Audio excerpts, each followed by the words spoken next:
Backstage Pass, Institute of Gaming. For more details, contact 7093965965965.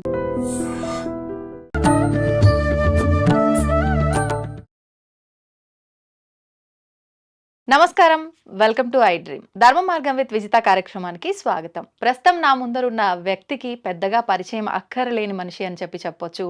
నిజంగా ఆయన గురించి చెప్పాలి అని అంటే ఇటు వృత్తిని ఇటు ఆధ్యాత్మికతని అందరికీ అందించడంలో ఎక్కడా కూడా ఏ చిన్న లోటు లేకుండా అన్ని బ్యాలెన్స్ చేసుకొస్తున్న వ్యక్తి ఆయనే. వృత్తిరీత్యా ప్రొఫెసర్గా ఉన్నారు, ఆధ్యాత్మిక ప్రపంచంలో ఒక ఆచార్యులుగా ఉన్నారు. వారే బ్రహ్మశ్రీ డాక్టర్ కాకునూరి సూర్యనారాయణ మూర్తి గారు. ఇప్పుడు గురుగారితో మాట్లాడి మంచి విషయాలు అడిగి తెలుసుకునే ప్రయత్నం చేద్దాం. నమస్కారం గురుగారు. నమస్కారం అమ్మాయి. గురుగారు, తొలి ఏకాదశి మన సనాతన ధర్మంలో ఏకాదశికి చాలా గొప్ప ప్రాధాన్యత ఉందని చెప్తూ ఉంటారు పెద్దవాళ్ళు. నిజంగా ఏంటి ఆ ప్రాధాన్యత? ప్రత్యేకించి ఇప్పుడు మనకు తొలి ఏకాదశి రాబోతోంది, దాని విశిష్టత గురించి కూడా వివరించండి. అనగా రాగ మతిశయించునుండు. సంవత్సరంలో 24 ఏకాదశులు ఉంటాయి. తొలి ఏకాదశి నాడు నేనేం చేస్తే నాకు ప్రయోజనం? తొలి ఏకాదశి నాడు ఉపవాసం ఉంటే నాకేమిటి లాభం? పైగా కొద్దిగా గొప్ప ఆకలి వేస్తుంది. ఏకాదశి అనగానే ఉపవాసం ఉండండి అని చెప్తూ ఉంటారు. ఆలయ దర్శనం, ఆఫీస్ ఉంటుందిగా, సెలవు ఇవ్వరు. మరి తొలి ఏకాదశి నాడు రాత్రి వేళ కూడా నిద్రపోకూడదు. చాలా కష్టం అండి, ఆఫీస్ ఉంటుంది కదా. మళ్ళీ తొలి ఏకాదశి నాడు చెప్పులు వేసుకోకూడదు. ఆఫీస్కి ఎలా వెళ్ళాలి? బైక్ కిక్ కొట్టాలి అంటే చెప్పు ఉండాలి. తొలి ఏకాదశి నాడు మీరు చెప్పే ఈ నియమాలన్నీ కూడా ఈనాడు జీవన శైలికి సరిపోయేవి కావు. ఈ తొలి ఏకాదశి నియమాలన్నీ అవుట్డేటెడ్, పాతకాలం. అప్డేట్ వెర్షన్ ఏదైనా చెప్పండి.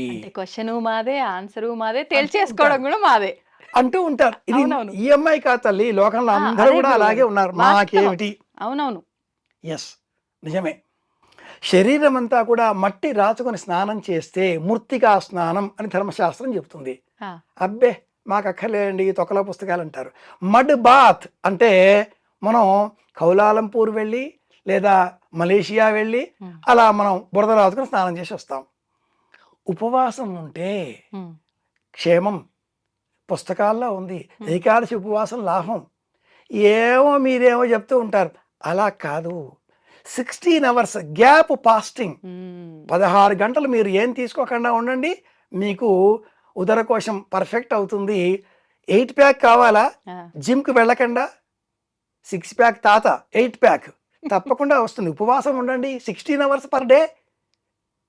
పిప్పళ్ళు పొడి చేసి ఆ పిప్పళ్ళు తిని గోరువెచ్చని నీళ్ళు తాగండి. అలా తాగిన 2 గంటల వరకు ఏం తినకుండా ఉండండి, మీకు 6 ప్యాక్ గ్యారంటీ. ఇలాగ చెబుతూ ఉంటే మహా ఇష్టంగా వింటారు. ఇవన్నీ ఈ తొలి ఏకాదశిలో ఉన్నాయి.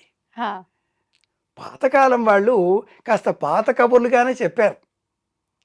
ఆరోగ్యం కాపాడుకోవాలి, ఆహారం తక్కువగా తీసుకోవాలి.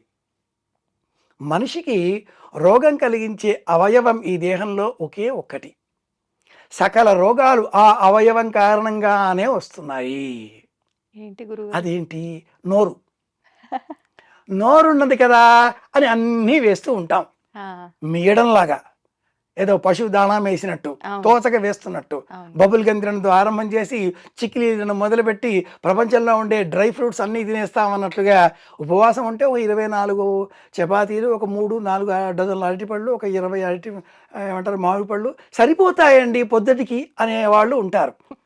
ఇవాళ ఉపవాసం కదా, అన్నం వద్దు, పళ్ళు ఏవో తినమన్నారు గురువుగారు, పెద్ద పెద్ద వాళ్ళు చెప్పారు కాబట్టి నేను ఇవాళ పళ్ళే తింటాను, 2 డజన్ల చక్కెర కేళీలు తీసుకురండి చాలు, ఓ 2 డజన్ల చపాతీలు పూరీలు తినొచ్చని చెప్పారు కదా, సాయంత్రం చేస్తానులే అనేవాళ్ళు ఉంటారు. ప్రమాదకరం. నోరు చేసే తప్పులలో ఒకటి మెయ్యడం. దొరికిందల్లా మేస్తూ ఉంటాం. తొలి ఏకాదశి నాడు ఏమీ తినకూడదు కంప్లీట్గా. అలా చెప్పకండి. మేము ఇనామ్ టాబ్లెట్ వేసుకోవాలి బీపీ కోసం, అలాగే డైనరా వేసుకోవాలి షుగర్ కోసం. ఉదయం లేవగానే 25 mg 50 mg వేసుకోకపోతే మాకు ప్రాణాలు పోతాయి. మాత్రాబలం వేదంలో ఉన్న మాట ఇది. శీక్షామ్యాక్ష్యామ వర్ణస్వర మాత్రాబలం సామసంతాన. వేదంలో మాత్రాబలం అంటే మాట్లాడే మాటకు ఉండేటటువంటి ధ్వని శక్తి. ఈనాటి కాలంలో మాత్రా బలం అంటే టాబ్లెట్ బలం. అవును. ఇల్లాడితో మాట్లాడాలన్నా ఇవాళ రేపటి టాబ్లెట్లు వేసుకుని మాట్లాడుతున్నారట. కంటెంట్లోకి వచ్చేస్తే మాత్ర ఇంతటి బలం ఇస్తుంది. అది ఆనాడు అలా ఉండిందే. మాత్ర వేసుకోకపోతే మేము పడిపోతామండి. అలాంటప్పుడు ఉడకబెట్టనటువంటి ఓ అరటిపండు, నువ్వులు బెల్లం కలిపిన అంత ముద్ద, అంత కాదు అంత ముద్ద, అరచేతిలో పట్టేంత, పెసరపప్పు బియ్యం వేసి గంజి వార్చకుండా అలా ఉడకబెట్టిన పదార్థం కాసింత, జొన్నలు వేయించి వాటిని మిక్సీలో వేసి పౌడర్గా చేసి ఉడకబెట్టి ఆ కాసింత, ఇది తిని ఉపవాసం చేయవచ్చు, తప్పేం లేదు. శరీరం ఉండాలి. శరీరమాద్యం ఖలు ధర్మ సాధనం. తొలి ఏకాదశి నాడు పూర్వకాలంలో వాళ్ళు యజ్ఞం చేసేవాళ్ళు. శాకమేధము అనే ఓ యజ్ఞం చేసేవాళ్ళు.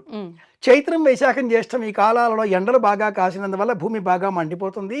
అలా మండినందువల్ల హఠాత్తుగా వర్షం కురిస్తే పెరిగేటటువంటి ఆకుకూరలు, చెట్లు, చేవలు ప్రమాదకరం, విషతుల్యం కనుక మనం తినొద్దు.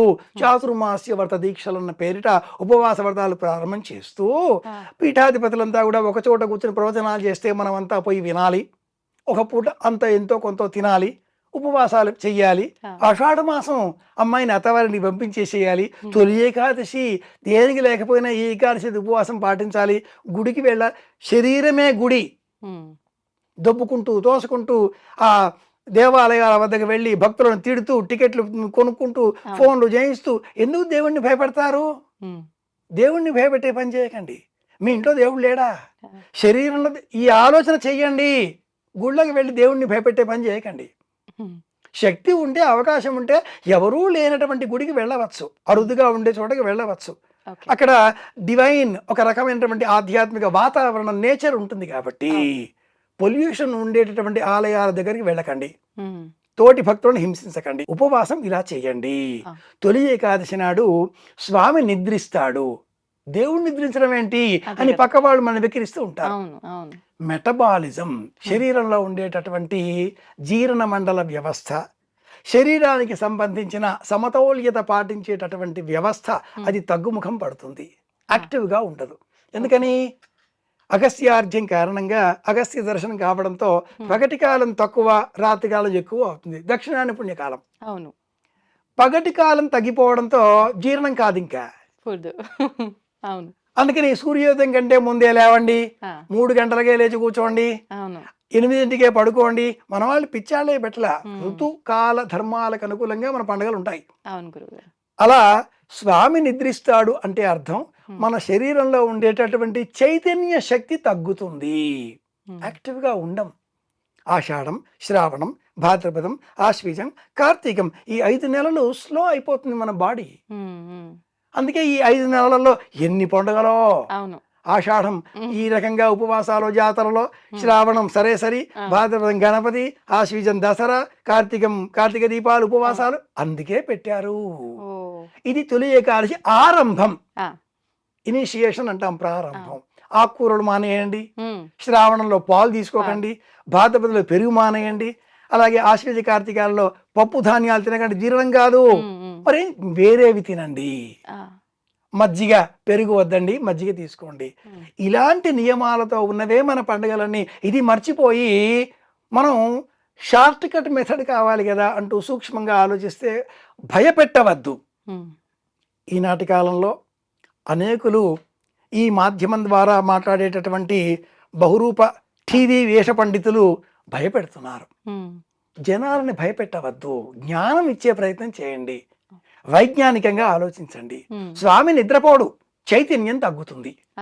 ఒక్కసారి మళ్ళీ పగటి కాలం పెరగగానే కార్తీక మాసం తరువాత మారిశరం, పుష్యం, మాఘం ఇక మళ్ళీ మన శరీరం యాక్టివేషన్ తీసుకుంటుంది. సంక్రాంతి రాగానే మాఘమాసాలు, పెళ్ళిళ్ళు, పగలు పెరిగిపోతుంది కాలం. ఇది తొలి ఏకాదశి, విష్ణు శయన ఏకాదశి అని పేరు. నాకేమిటి, భార్యాభర్తల మధ్య అన్యోన్యత పెరగాలి అనే ఆలోచన కలవారు ఈ అశూన్య శయన వ్రతం అనే పేరిట తొలి ఏకాదశి నుంచి వచ్చేటటువంటి ప్రతి నెలలో కూడా విధియ తిథి నాడు గసగసాలు, కొబ్బరికోరు, బెల్లం, పంచదార వీటితో ఉండలు చేసి విష్ణువుకు నివేదనగా సమర్పించి భార్యాభర్తలు స్వీకరించాలి. పెళ్ళైన వాళ్ళు తీసుకోవాలి ప్రసాదం. పెళ్ళైన వాళ్ళకే పరిమితమైన దైవ ప్రసాదం ఇది. వాళ్ళిద్దరి మధ్య అన్యోన్యత. అలాగే ఏకాదశి అనగానే ఇతర 23 ఏకాదశులలో ఉన్నట్లుగా శరీరాన్ని శుష్కింపజేసి దుఃఖపెట్టి కృషింపజేసి స్వామి నీవే దయా అంటూ ఏడవకుండా శక్తి ఉంటే ఉండండి. ఈ శక్తి కూర్చునే నిమిత్తమే ఈ నెలకు ముందే నిర్జల ఏకాదశి అనే పేరిట జ్యేష్ఠ మాసంలో ఒక పర్వం ఏర్పాటు చేశారు. నీళ్లు కూడా తాకుండా ఉండే ప్రయత్నం, ట్రయల్స్, ఇవన్నీ రిహార్సల్స్. ముందుగా అన్ని రిహార్సల్స్ అయితే తొలి ఏకాదశికి మనం రెడీ అయిపోతాం, టేక్ తీసుకోండి అనడానికి. అందుకోసమే ఈ ఏకాదశి నాడు శక్తి ఉంటే ఉపవాసం, శక్తి ఉంటే జాగరణ, శక్తి ఉంటే ఆలయం, శక్తి ఉన్నంత మేరకే దానం. అప్పు చేసి కాదు, మన దగ్గర ఎంత ఉందో అందులో 10%. అసలు ఏం దానం ఇవ్వాలి గురువు? ఇతరులకు ఇచ్చే ప్రయత్నం చేయాలి. ఏమి ఇవ్వాలి? మన వద్ద ఏవి ఉంటే అవి, ఎదుటి వారికి ఏవి అవసరమో అవి. ఈ ఆషాఢ మాసంలో అందరికీ అవసరం అయ్యేవి పడుకునే నిమిత్తం వినియోగించేటటువంటి చాపలు, దిండు, కప్పుకునే రజ్జాయిలు, రగ్గులు, ధావళి, కంబళి. పూర్వకాలం ఈ ఆషాఢ మాసం తొలి ఏకాదశి నాడు ధావళి, తెల్లని వస్త్రం, ఇది దానంగా ఇవ్వాలి. అలాగే బియ్యం మనం తినకూడదు కదా, ఈ నియమం కాకుండా తినడమే అరుదుగా ఉండే, ఎక్కడ దొరుకుతుందా అనేటటువంటి అర్థులు ఉంటారు, వాళ్ళకి ఇచ్చేయండి. పళ్ళు దానం ఇవ్వండి. ఏమేం దానం ఇవ్వాలి? కంబళి, ధావళి, బియ్యం లేదా ఇతర భోజన చిరుధాన్యాలు. అన్నిటికంటే కూడా ముఖ్యం పళ్ళు. అందులోనూ దానిమ్మ పండు కాకుండా, అలాగే పైనాపిల్ కాకుండా దేశీయమైన పండ్లు దానంగా ఇవ్వండి. ఎందుకని గురువు? పైనాపిల్ దేశీయం కాదు, ఈ దేశం పండు కాదు, కాబట్టి ఇవ్వకూడదు. దానిమ్మ పండులో వేలాది గింజలు ఉంటాయి. ఒక గింజ ఓ ప్రాణానికి ప్రతీక. పూర్వకాలంలో దానం ఇవ్వాలి, అరటి పండు ఇవ్వాలి అనేవారు. అరటి పండులో గింజ లేదుగా, మోక్షం. కాబట్టి అరటి పండే వాయనం, అరటి పండే దానం, ఇంకా ఏ పండు ఇవ్వకూడదు. జాంబ పండు ఇచ్చేవారు కాదు, దేశీయం కాబట్టి ఇస్తున్నారు. బత్తాయి కూడా ఇస్తారు, బత్తాయి కూడా గింజలు ఉంటాయి కాబట్టి ఇస్తున్నారు. కానీ అరటి పండు ఒక్కటే దానం ఇవ్వాలి. మిగతావి ఆహారం లేదు వారికి అని ఇస్తున్నామని ఇవ్వాల్సిందే కానీ సంకల్పపూర్వకంగా వాయనంలో ఇవ్వకూడదు. పూర్వకాలం వాళ్ళు ఇచ్చేవాళ్ళు కారు. తొలి ఏకాదశి నాడు తెలుసుకున్నాం కనుక ఆచరణలో ఉంచే ప్రయత్నం చేద్దాం. కార్యాలయం ఉంది, తప్పనిసరిగా వెళదాం. కార్యాలయం పని దైవం కంటే ఎక్కువ, ఆలయం కంటే కార్యాలయమే పెద్ద. ఇది కూడా ఆలయమే కదా. పుస్తకాలంటే గ్రంథాలయం, పని చేసే చోటు కాబట్టి కార్యాలయం. దేవుడు ఉంటాడు కాబట్టి దేవాలయం, వైద్యుడు ఉంటాడు కాబట్టి వైద్యాలయం, ఇలా ఎన్నో చెప్పొచ్చు. కాబట్టి ఆధ్యాత్మికులం అయిన మనమంతా ప్రత్యేకంగా కార్యాలయం వెళదాం. పని ఎగ్గొట్టకుండా పని దైవంగా మన పని మనం చేసుకుందాం. మరి ఆహారమో వాయుపురాణాన్ని అనుసరించి పెసరపప్పు బియ్యం కలిపిన అన్నం అది తినొచ్చు, దోషం లేదు. అంటే ఏ సమయంలో తినొచ్చు గురుగారు? మధ్యాహ్నం ఒక సమయం, 6 నుంచి 9 ఉదయం తినమని చెప్పారు శాస్త్రంలో. అలాగే సాయంత్రం 6 నుంచి 8 మధ్యలో ఈ సమయాలు తీసుకోవచ్చు అని చెప్తారు. నక్తం హవిష్యాన్న మనోదనం వా, ఈ శ్లోకాలు చాలా వస్తాయి వాయుపురాణంలో. మనం మాత్రం శాస్త్రాన్ని తెలుసుకొని మన జీవిత అవసరాలకు అనుకూలంగా మార్చుకొని కొద్దిగానైనా అనుసరించే ప్రయత్నం చేద్దాం. అసలు మానేవేయడం కంటే తెలుసుకొని కొద్దిగానైనా ఆచరించడం పుణ్యప్రదం కదా. ఇలా చేద్దాం. గురుగారు, ఇప్పుడు ఆషాఢ మాసంలోనే తొలి ఏకాదశితో పాటే ఇందాక మీరు అన్నట్టుగా ఆడపిల్లని వాళ్ళ పుట్టింటికి పంపించే విధానము, ఇంకొకటి బోనాల ఉత్సవము, ఆడవాళ్ళు గోరెంటాకు పెట్టుకోవడం, ఇవన్నీ కూడా అంటుంటారు. ఎందుకని ప్రత్యేకించి ఈ మాసంలోనే ఇవన్నీ కూడా? ఆషాఢ మాసం మిగతా అన్ని మాసాల కంటే కూడా ప్రత్యేకం. పూర్వాషాఢ, ఉత్తరాషాఢ అనే నక్షత్రాల సమీపంలో చంద్ర సంచారం ఉన్న కారణంగా ఈ మాసానికి ఈ పేరు వచ్చింది.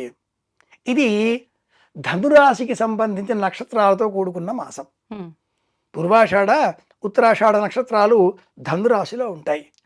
మాకేంటండి తెలుసుకుంటే అంటారేమో, మీకోసమే చెప్తున్నాను. ఆ, ఆషాఢ మాసంలో భార్యాభర్తలు సంగమం చేయకూడదు. ఉమ్, నూతనంగా వివాహమైన వధువుని మాత్రమే మనం వేరుగా ఉంచేస్తున్నాం కానీ అవును. శాస్త్రం తెలిసిన ప్రాచీనులు ఎవరు భార్యాభర్తలు ఒకచోట ఉన్నా కూడా సాంసారిక జీవితాన్ని గడిపేటటువంటి వారు కాదు. ఎందుకని? ఉమ్, ఈ పూర్వాషాఢ ఉత్తరాషాఢ నక్షత్రాల సంబంధంగా ఉండే వ్యవహారం అంతా ధనురాశి. ధనురాశిలో ఉండేటటువంటి మూలా నక్షత్ర స్వరూపం మన్మథుడు. ఆ మన్మథుడిని ఈ మూలా నక్షత్రంతో కూడుకున్న ధనురాశికి 180 డిగ్రీలలో ఉండేటటువంటి మిథునం ఆర్ద్ర నక్షత్రంలో ఉండే శివుడు ఆధిపత్యం. ఆ, శివుడు మన్మథ దహనం చేసినవాడు, అవును. మన్మథుడు లేకుండా చేశాడు. మన్మథుడు ఉంటేనే కదా భార్యాభర్తలు, గృహస్థ జీవితం, సాంసారిక జీవితం, పిల్లలు, వంశం అభివృద్ధి అంతా కూడా. ఉమ్, ఇది సక్రమంగా ఉండాలి. ఈ మాసం దూరంగా ఉండాలి. ఓ, అప్పుడు శివానుగ్రహం కలుగుతుంది. Hmm. ఆ తర్వాత సింహవాహిని అయిన కన్యాస్వరూపంతో ఉండేటటువంటి పార్వతీదేవిని వివాహం చేసుకుంటాడు పరమేశ్వరుడు. వేలాది కిరణాలుగా కిరణకాంతులు వెలువడతాయి, ప్రపంచం వృద్ధిలోకి వస్తుంది. ఉమ్, కనుక పూర్వకాలంలో ఆషాఢం అమ్మవారిని సంకల్పం చేసుకోవడం కోసం బోనాల జాతరలు, ఉమ్, అమ్మవారి రూపానికి ప్రతీకగా ఉండే ఇంటిలో ఉండే కన్యకామణిని ఇంటికి రప్పించి ఉమ్, మా ఇంటి ఆడపడుచు మా ఇంట్లో ఉంటుంది అంటూ ఆ అమ్మాయికి బహుమానాలు, అలంకరణలు అన్ని ఇవ్వడం, అమ్మాయికి బోనం అంటే భోజనం పెట్టడమే, అది సాత్విక భోజనం పెట్టడమే, ఇలాంటివన్నీ కూడా ఈ మాసానికి నియమంగా చేస్తూ ఆ, కొత్తగా వచ్చిన అమ్మాయి, కోడలు, అవును. అలాగే కూతురు, కూతురు. మహిళలు ఎవరైనా కూడా ఉమ్, నీటిలో ఎక్కువగా వ్యవహారం చేస్తూ ఉంటారు. బట్టలు ఉతకడమో మరింకేదో. అవును. వేళ్ళకి సంబంధించిన ఆ కాళ్ళకి సంబంధించిన ఆ చివరలు తడితో ఎక్కువగా ఉంటాయి, వ్యాధులు వస్తాయి. కాబట్టి గోరింటాకులో హెనాటనిస్ అనే ఒక యాసిడ్ ఉంది. ఉమ్, ఉమ్, ఈ హెనాటనిస్ అనే యాసిడ్ కారణంగా ఈ గోళ్ళలో పెరిగేటటువంటి బ్యాక్టీరియా చచ్చిపోతుంది. ఓ, అందుకని ఆషాఢ మాసంలో గోరింట తప్పనిసరి. ఉమ్, మా వారు అక్కడ ఉన్నారుగా, నేను పుట్టింటికి వచ్చా కదా అనేటటువంటి ఆ అమ్మాయి భర్తను తలుచుకుంటూ గోరింట పెట్టుకుంది. మరునాడు గోరింట కడిగేసింది. బామ్మగారు చూచి గోరింట పూచింది కొమ్మ లేకుండా అని పాట పాడుతూ, ఎర్రగా పూచిందా, నీ భర్త చాలా మంచివాడే, కాస్త పలసగా పూచిందా, నీ బుద్ధి ఏదో వెరితెలలో వేస్తుంది, ఏమిటి సంగతి, ఇలా చెప్పేటటువంటి బామ్మలు. ఓ, గోరింట పూచే వర్ణం మీద కూడా అవును. జ్యోతిషం చెప్పేటటువంటి శాస్త్రం, సంప్రదాయం, ఆధ్యాత్మికత మనది. అవును. ఆషాఢ మాసం, అందుకే గోరింట, అందుకే బోనాలు, అందుకే అమ్మవారు, అందుకే సతీపతుల వియోగం. ఇది ధనుస్సు మిథున రాశికి సంబంధించింది. మరి మాకేమిటి అంటారా? ఈ మాసంలో గృహస్థ ధర్మానికి దూరంగా ఉంటూ అమ్మవారిని అర్చించినట్లయితే అమ్మ అనుగ్రహంతో ఆరోగ్యం చేకూరుతుంది. ఉమ్, ఎక్కడ ఆరోగ్యం ఉంటుందో అక్కడ ఐశ్వర్యం వస్తుంది. అవును. ఎక్కడ ఐశ్వర్యం ఉంటుందో అక్కడ ఆనందం ఆటోమేటిక్గా వస్తుంది. ఉమ్, ఆరోగ్యం, ఐశ్వర్యం, ఆనందం, ఈ 3 మెట్లు మనకు లభిస్తాయి. ఉమ్.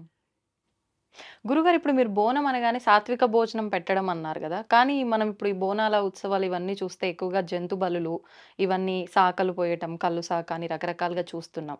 మరి ఈ సాంప్రదాయం ఎక్కడి నుంచి వచ్చినట్టు? అమ్మవారిని అర్చించడం సమయవామం, సమయ దక్షిణం. అంటే వామాచార అర్చనలు కూడా సాధనా ప్రపంచంలో ఉన్నాయి. ఆ, అమ్మవారిని సాత్విక రూపంలో అర్చిస్తే కాస్త సమయం ఎక్కువ పడుతుంది అని ఆలోచించినటువంటి మానవ మేధ షార్ట్ కట్స్ కావాలిగా. అందులో ఈ తాంత్రిక ప్రయోజనాలతో ఉమ్, అమ్మవారిని స్వాధీనం చేసుకునే పద్ధతులను ప్రారంభం చేసింది. ఆ, ఈ సంప్రదాయానికి అస్సాం ప్రారంభం, ఆ, అలాగే కేరళ, ఈ 2 క్షేత్రాలు ఈనాటి కాలంలో అమ్మవారి అర్చనలకు సుప్రసిద్ధం. ఈ నేపథ్యంలో ఆషాఢ మాసానికి సంబంధించి ఉమ్, ప్రకృతి పర్యావరణాన్ని పూజించడం, నేచర్, వర్షాలు పడతాయి, అవును. ప్రకృతి పులకరిస్తుంది, మొలకలు మొలకెత్తుతాయి. అమ్మవారు ప్రకృతి, ప్రకృతి నమః, వికృతి నమః. అవును. వారాహి దేవత, ఆ, అమ్మవారిని పూజించడం. ఉమ్, అమ్మవారిని శాంతపరచాలి అంటే రాముడు మంచి బాలుడు, ఉమ్, మంచి పిల్లవాడు, అమ్మవారు సంతోషిస్తారు, అనుగ్రహించరు. కొక్కిరాయిల వేషాలు వేస్తే ఏం కావాలి నీకు తీసుకో ఉమ్, అంటూ 2 దెబ్బలు వేసినా అడిగింది ఇచ్చేస్తారు. ఓ, మారాన్ చేసిన, కాస్త వీడితో మనం ఎగలేమబ్బా, ఇచ్చేస్తే ఓ పని అయిపోతుంది, ఇచ్చేస్తారు తల్లి తండ్రి. అలాంటి పద్ధతులలో వచ్చినవే ఈ వారాహి లేక ఇతర తంత్ర సాధనాలు, శారదా తంత్రం, ఇవన్నీ 62 తంత్ర గ్రంథాలు. ఆ గ్రంథాలలో ఉన్న ప్రకారంగా ఆషాఢ మాసంలో అమ్మవారిని ఉపాసన చేస్తారు ఉపాసకులు. ఉభయ గోదావరి జిల్లాలలో, రాజమండ్రి తదితర ప్రాంతాల్లో, కాకినాడలో బాగా వ్యాపకంగా ఉండే వారాహి ఈనాటి కాలంలో ఇంటింటా వచ్చి చేరింది. అవునండి. కొత్తొక వింత పాతొక రోత. కాశీలో కూడా చూద్దామనే ప్రయత్నాలు పెరిగాయి. అలాగే విశాఖపట్నం, విజయనగర ప్రాంతంలో శ్రీకూర్మ క్షేత్రం, అక్కడ కూడా వారాహి అమ్మవారి ఆలయం. ఇక్కడ అక్కడ అని కాదు, అనేక చోట్ల మనం చూడవచ్చు. తెలంగాణలో నిర్వహించేటటువంటి బోనాల జాతరలో కళ్ళు శాఖ, మాంసాహార సమర్పణ ఇవి లేవు. బోనములో తెల్లటి అన్నం, చింతపండు పులుసు ఇవి మాత్రమే ఉంటాయి.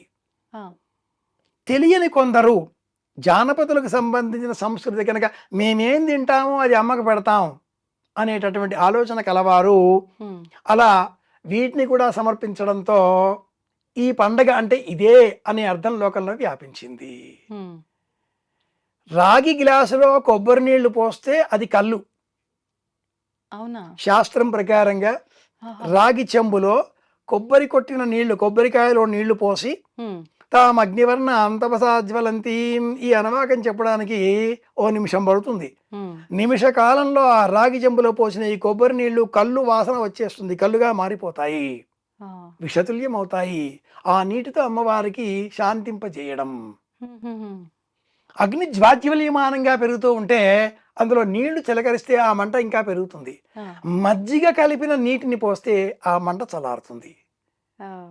అలాగే ఒక మనిషిని సక్రమమైనటువంటి జ్ఞాన మార్గంలో ప్రయాణింపజేస్తే ఆ మనిషి సాంసారిక జీవితం పట్ల విముఖుడవుతాడు. వేదాంతం పెరుగుతుంది.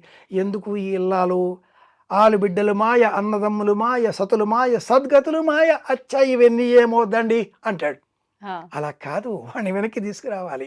భార్య పైన వ్యామోహం పెంచాలి. సాంసారిక జీవితం, పిల్లలు, ఇల్లాలు, డబ్బు సంపాదించాలి, ఖర్చు పెట్టాలి, ఇలా కూర్చోవాలి, కిరాయి కట్టాలి, డబ్బు కావాలిగా, ఇంట్లో ఉండాలిగా అంటే ఆకర్షణలు. అందుకే కళ్ళు, నీరా ఇవన్నీ కూడా.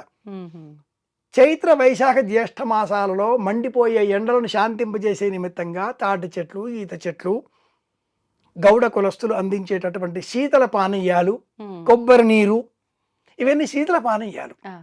అలాగే అనేక ధాన్యాలను నీటిలో నానబెట్టి, ద్రాక్ష పళ్ళను నానబెట్టి వాటి ద్వారా వచ్చే నీటితో తాపాన్ని శమింపజేయడం. ఇందులో రసాయనాలు లేవు, కృత్రిమత్వం లేదు, ఈనాటి కాలంలో వినియోగించేటటువంటి వివిధ పదార్థాలు లేవు, నిషా లేదు, మత్తు పదార్థం లేదు.